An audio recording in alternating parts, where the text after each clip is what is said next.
Hey everyone, my name is Liz Wright. If we haven't met before, I am a professor of psychology at Northwest Vista College. A lot of my videos focus on newer research, but also working with students to help them understand the science behind psychology, and also helping those who maybe aren't in the field who are interested in learning about psychology to understand better kind of how the mind of a psychologist works once they've been trained in thinking through the scientific method and thinking through studying behavior and mental processes. So if you're a science and psychology geek like me, you get Google alerts that mention social psychology or personality psychology daily into your inbox. Yes, you can do that if you haven't done that yet.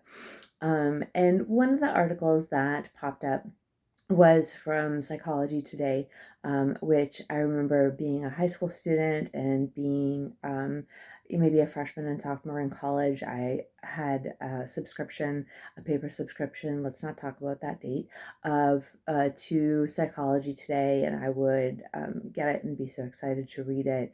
And now, as a professional in the field, I recognize that Psychology Today as a source is useful, but it is a magazine. It's it's designed, developed for lay people, so not professionals in the field, but more so focusing on those who have an interest or hobby interest in psychology, things like that.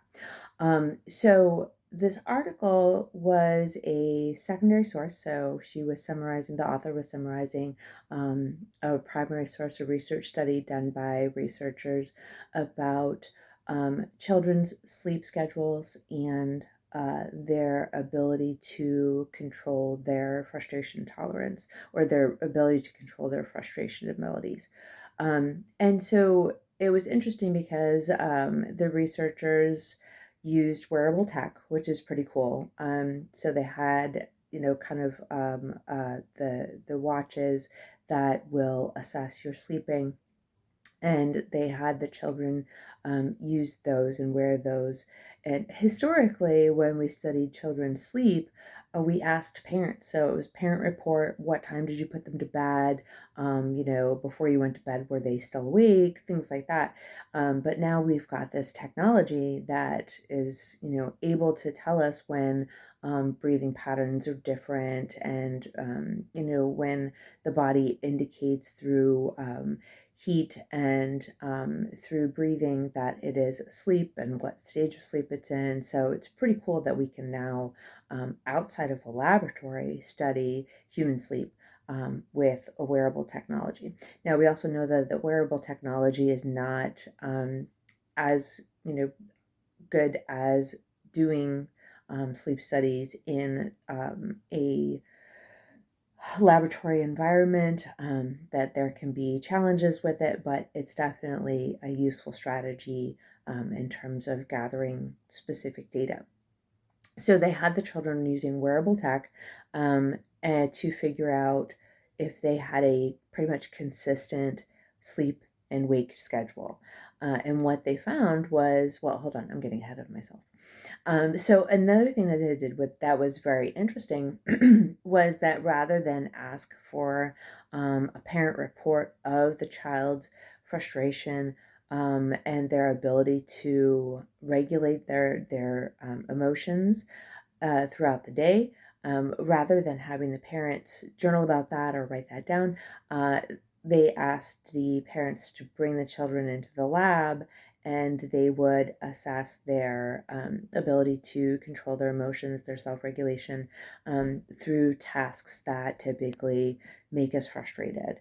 And so what they found was that the children who had a consistent or more consistent sleep schedule were better able to control their emotions, to self-regulate, than the children who did not have a consistent sleep schedule.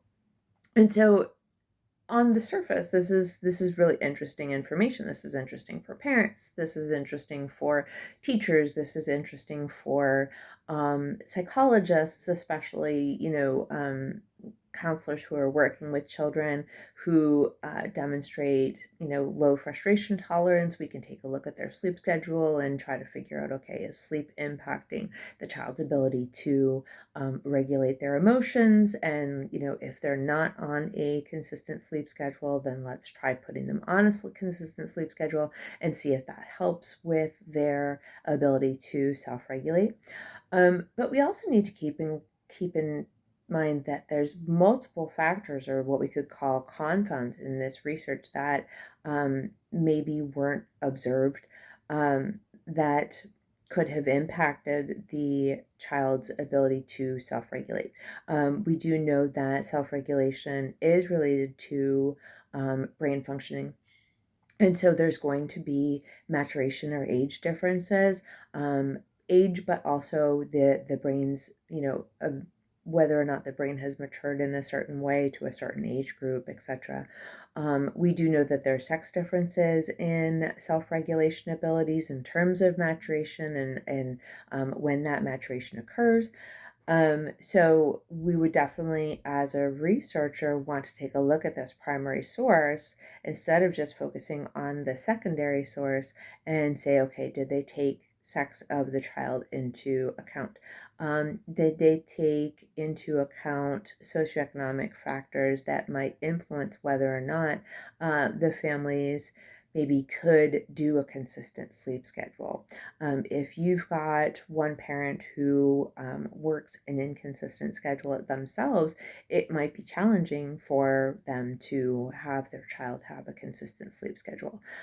So there's lots of factors that can impact research results. And as we're reading through research, we really want to be thinking about, what other factors might have influenced these participants to the point where it influenced the results. And typically our secondary sources, such as magazines or newspaper articles, BuzzFeed articles, things like that, those are not actually looking at the science behind what was going on. They're simply typically stating the, kind of maybe outlandish claims, or the, like, oh, that's really interesting, or, the things that make us think, oh, I knew that all along, duh. Whereas the research articles, primary sources that we look at as college students, are more in depth and talk about the other variables that were studied, so we can kind of make sure that the research data that was gathered and what they're saying actually supports their hypothesis as they say it does. So we kind of want to be skeptical when we're looking at articles that are coming from sources that are written for the lay public. So we can talk about, magazines, or we can talk about obviously internet articles, especially, your high clickbait stuff that has all of this, really amazing or interesting titles. Then you click on it and you're like, that's not really what they were talking about. But anyway, so we do want to be conscious of the fact that these are media companies and they're looking for clicks and they're looking for shares. And so they're not maybe going to be as scientifically forthcoming as a primary source potentially might be. Now, you might be saying, like, well, but aren't there some primary sources out there that have been written or published in order to help the researcher gain notoriety? Yes, definitely.